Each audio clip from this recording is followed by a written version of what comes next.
सुप्रभात मंडळी. मी निलिमा पटवर्धन आणि आपण सध्या वाचत आहोत सौ मीनाक्षीताई देशमुख लिखित नेताजी सुभाषचंद्र बोस ही त्यांची लेखमाला. कालच्या पुढे सुरू करते. रंगूनमधून बाहेर पडणाऱ्या सैनिकांना मोमाऊला जाऊन जनरल मुतागुचींना अहवाल द्यायचा होता. कर्नल लक्ष्मी कामानिमित्त सिंगापूरला गेल्या होत्या. त्यांची जबाबदारी नेताजींनी कुबेरावर सोपवली होती. त्याला राणी झाशीचं पथक घेऊन मोमियोला जायचं होतं. दुसऱ्या दिवशी सकाळीच राणी झाशी पथक बाहेर निघणार होतं. नेताजींबरोबर आझाद हिंदचे अनेक मंत्री, लष्करी अधिकारी, सचिव, डॉक्टर्स येणार होते. आपले वीर हिंदुस्थानच्या भूमीवर जाणार या कल्पनेनेच नेताजी खुशीत होते. आपले मुख्यालय युद्धभूमीपासून दूर नसावं यासाठी त्यांनी आपला डेरा मोमियोला टाकायचं ठरवलं. नेताजी शहानवाजला म्हणाले, जनरल मुतिगुची मोमियोला वाट पाहत आहे. तुम्ही लवकर त्यांच्याकडे रणमैदानाकडे रवाना व्हा. दुसऱ्या दिवशी नेताजी मिंगलदान विमानतळाजवळ आले. तिथे शहानवाजची रेजिमेंट सावधान पोझिशनमध्ये उभी होती. ते गाडीतून खाली उतरताच दारूच्या नशेतील शौकत मलिक उभा होता. हा शौकत पराक्रमी, प्रामाणिक असूनही त्याच्या दारूच्या व्यसनामुळे नेताजींना तो आवडत नव्हता. त्याच्याकडे दुर्लक्ष करून नेताजी पुढे निघाले. लष्करी बिगुल पडघमच्या निनादात 1-2च्या तालावर सैनिक मानवंदना देत होते. चलो दिल्लीचे नारे झडत होते. तेवढ्यात 2 विमाने डोक्यावरून जाताना गोळ्यांचा पाऊस पडला. त्या हल्ल्यात सलामीलाच एक मद्रासी सैनिक लोळागोळा होऊन पडला. या अचानक हल्ल्याने सर्वांची तारांबळ उडाली. ब्रह्मी आणि जपानी पाहुण्यांना घेऊन सैनिकांनी बाजूच्या बनात पटापट उड्या घेतल्या.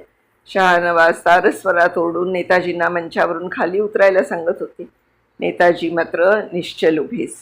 अनेक वेळा सांगूनही नेताजी उतरत नाहीसे बघून शहानवाज आपली मर्यादा सोडून म्हणाले, नेताजी, आम्हाला संकटात लोटून तुम्हाला स्वतःचा जीव धोक्यात घालण्याचा अधिकार नाही. नेताजी, आम्हाला आधार देण्यासाठी तरी स्वतःला सावरा. तेवढ्यात एक विमान येऊन बॉम्ब गोळा टाकून पुढे निघून गेलं. तो बॉम्ब नेताजींच्या पुढ्यात पडला. कोणत्याही क्षणी स्फोट होऊन नेताजींना गिळंकृत करणार होता. तेवढ्यात भुरपालांनी चित्त्यासारखी झेप घेऊन हाताने गोळा पकडून दूर भिरकावून दिला आणि लगेच कानाचे पडदे फाडणारा आवाज झाला. भुरीपालचा हात भाजला होता. वेदनेने ते तळमळत होते. त्यांना मेडिकल कोरचे सैनिक ॲम्ब्युलन्समध्ये घालून घेऊन गेले. सर्वजण सुरक्षित स्थळी गेल्याचे पाहिल्यावरच नेताजींनी मंच सोडला.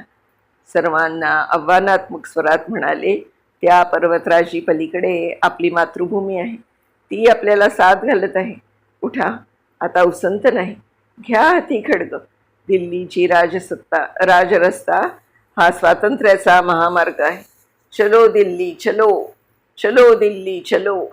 आगेकूच करण्यासाठी थांगयान रेल्वे स्टेशनवर रेजिमेंट आली तेव्हा नेताजी स्वतः जातीने हजर होते. नेताजींनी शहानवाजच्या खांद्यावर मोठ्या बंधूच्या ममतेनं हात ठेवत ते म्हणाले, शानो, तिरंगा झेंडा फडकावीत आघाडीवर जाणारा आझाद हिंदचा तू पहिला वीर आहेस. परमेश्वर तुला यश देव. जुनाट शस्त्र, फाटलेले बूट, अपुरी वस्त्र, सगळीच कमतरता असलेल्या सैनिकांना घेऊन आगगाडी सुरू झाली. सगळेजण दिल्लीकडे निघाले होते. इकडे रात्री 1:30 वाजता नेताजी मुतागुचीकडे गेले. मुतागुची नकाशाचा अभ्यास करीत जागेच होते. इतक्या रात्री नेताजींना आलेलं बघून मुतागुचींना आश्चर्य वाटलं. म्हणजे तुम्ही सुद्धा माझ्यासारखी झोप उडालेलेच दिसत आहात. चंद्रा बोस, आपण दोघे सोडलो तर इम्फालबद्दल कोणालाच काही वाटत नाही. आमच्या स्टाफ ऑफिसला वाटतं की मुतागुची मूर्खपणाचं स्वप्न पाहत आहे. मुतागुची पागल आहे. कारण कापा खोरं भयंकर आहे. ब्रह्मी भाषेत त्याला मृत्यूचं खोरं म्हणतात. पण मला भीती वाटत नाही. माझ्या हिमतीवर एक नवा इतिहास घडवायचा आहे. नेताजींनी विचारलं, तुमची योजना काय आहे? माझी योजना आहे चीनला होणारी अमेरिकेची मदत रोखण्यासाठी बर्मा रोड बंद करणं आणि आशिया दोस्त या नात्याने तुम्हाला दिल्लीला पाठवणं. चंद्रा बोस, आता मी तुम्हाला लवकरच इम्फालच्या पठाराकडे पाठवणार आहे.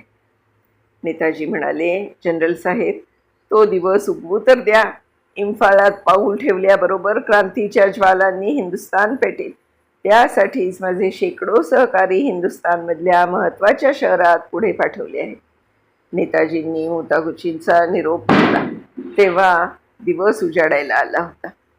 नेताजींनी आपला तळ जिथे ठेवला ते स्थळ हिंदुस्तान सीमेपासून जवळ होतं. पुढची पावलं टाकण्याच्या दृष्टीने राणी झाशी रेजिमेंटसह आपले ॲडव्हान्स हेडक्वार्टर मेमूला हलवलं होतं. इम्फाल विषयात मुतागुची आणि नेताजींचा चांगला रस होता. टेबलावरचा नकाशा दाखवत जनरल मुतागुची म्हणाले, चंद्रा बोस, प्रत्येकी 20,000 माझे 3 डिव्हिजन सैन्य हिंदुस्थानच्या वाटेकडे निघाले. त्यांच्या शौर्यावरच आपल्या दोघांची भाग्यलक्ष्मी लपली आहे. नेताजी कौतुकाने म्हणाले, जनरल साहेब, आपण एकाच वेळी इम्फाल आणि कोहिमा या दोन्ही ठाण्यावर रचलेल्या हल्ल्याचा व्यूह खरंच कौतुकास्पद आहे. मुतागुचींनी आपली योजना सांगितल्यावर नेताजी म्हणाले, आमच्या पहिल्या आझाद हिंद डिव्हिजनला लढायची संधी मिळायला हवी. आपण फिकीर करू नका. दिल्या शब्दाप्रमाणे जपान सरकार ठरलेल्या धोरणांची अंमलबजावणी काटेकोरपणे करतील. जनरल, मला अजून 2 डिव्हिजन सैन्य उभारायचं आहे. जनरल साहेब, शहानवाजचं पत्र वाचून काळजाला अक्षरशः घरे पडतील हो. तो लिहितोय, नेताजी, आमच्या लष्करापासून काही अंतरावर डिकाटो विमानाने पॅराशूटमधून शत्रूवर ताजं अन्न बिस्किटांच्या डब्यांचा वर्षाव होतो आणि आम्ही ओल्या मातीबरोबर सुकी रोटी खाऊन दिवस काढतो आहोत, कारण आमचं एकच ध्येय आहे, आझादीचं. मुतागुची म्हणाले, मिस्टर बोस, तुमचं दुःखपर्व संपत आलं आहे. आमच्या टोकियोच्या लष्करी मुख्यालयाने संदेश पाठवला आहे. सुभाषचंद्र बोस यांना हिंदुस्थानात प्रवेश करण्यास सज्ज राहायला सांगा. नेताजी गदगद स्वरात म्हणाले, जनरल, एक वेळ इम्फाल पडला की मी आधीच माझ्या देशात पाठवलेले शेकडो साथी फॉरवर्ड ब्लॉकचे माझे सहकारी माझ्या येण्याची वाट पाहत आहे. क्रांतिकारकांच्या अनेक गुप्त टोळ्या केवळ माझ्या इशाऱ्याची वाट बघत आहे. सीमेवर हिंदी निप्पो लष्कर आणि देशांतर्गत विराट क्रांती यामध्ये ब्रिटिशांचा अवतार संपलाच म्हणून समजा. त्वरा करा, मला माझ्या मातृभूमीला लवकर परतू द्या. मेमिओमध्येही नेताजी स्वस्थ बसले नव्हते. आजूबाजूच्या गावांमध्ये जाऊन हिंदी जनतेला आव्हान करणं, आघाडीवर सैनिकांना काही कमी पडू नये याची काळजी घेणं, मुख्यालयाची जबाबदारी जनरल भोसलेंवर होती. त्यांच्याशी सतत संपर्कात राहणं. सिंगापूरला 3री डिव्हिजन प्रशिक्षण घेत होती. त्यांना पुरेसं अन्नवस्त्र मिळावं म्हणून कावाबेशींशी बोलणं करणं, अशा अनेक कामात व्यस्त असत. नेताजींचे आझाद हिंदचे विमान मेमिओच्या धावपट्टीवर उतरलं. आझाद हिंद सरकारचे मंत्री भाई परमानंद, यल्लप्पा, बॅरिस्टर राघवन इत्यादी त्यांच्या स्वागतासाठी धावपट्टीवर हजर होते. कर्नल लक्ष्मीने भला मोठा हार त्यांच्या गळ्यात घातला. नेताजींच्या मुखावर हास्य असलं तरी ते कोणत्या तरी मोठ्या तणावाखाली असल्याचं जाणवत होतं. ते कोणाच्या तरी शोधात असल्याचं वाटत होतं.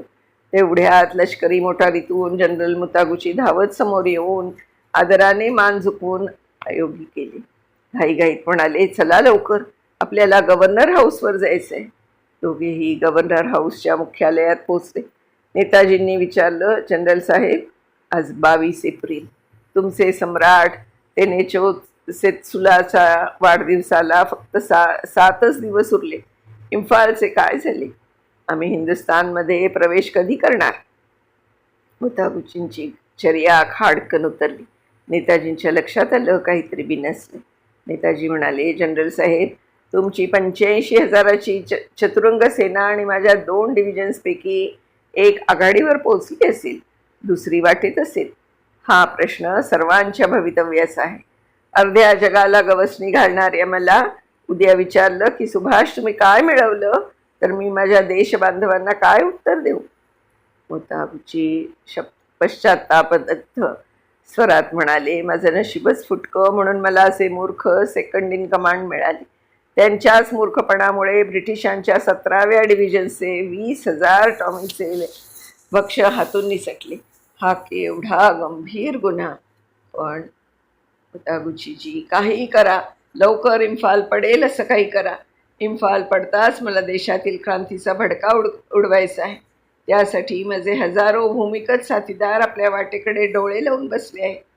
नेताजींच्या मनातील विषाद मुतागुचींना जाणवला.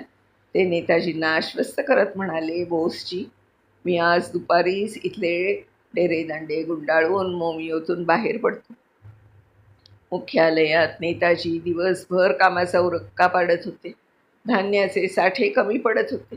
त्यांनी रंगून होऊन अनेक लॉऱ्या आघाडीवर पाठवल्या होत्या. मुंबईतील हिंदी स्वातंत्र्य संघाच्या मदतीने ही तयारी चालवली होती. आझाद हिंदच्या डिव्हिजन्सचे प्रमुख जनरल झमनकियानी, जपानी जनरल यामामोटो आणि वैद्यकीय विभागाचे डॉक्टर अकबर हे सर्व विचारविमर्श करीत असतानाच अमेरिकेची 4 विमानं डोक्यावरून भिरभिरत गेली. यामामोटो म्हणाले, शत्रूचं बळ हवाई दलातच आहे. मग आपण त्यांच्या वर्मावरच घाव घालूया. अशी मीटिंग चालू असतानाच आता पुढे काय होतं याची उत्सुकता आपल्याला लागलेली असेल मंडळी. तर आपण पुढच्या भागात आपण हे बघूया. तोपर्यंत मी निलिमा पटवर्धन आपली रजा घेते आणि मीनाक्षी त्यांचे नेहमीप्रमाणेच खूप आभार मानते. उद्या भेटण्याच्या वायद्यावर नमस्कार करते आपल्या सगळ्यांना. धन्यवाद.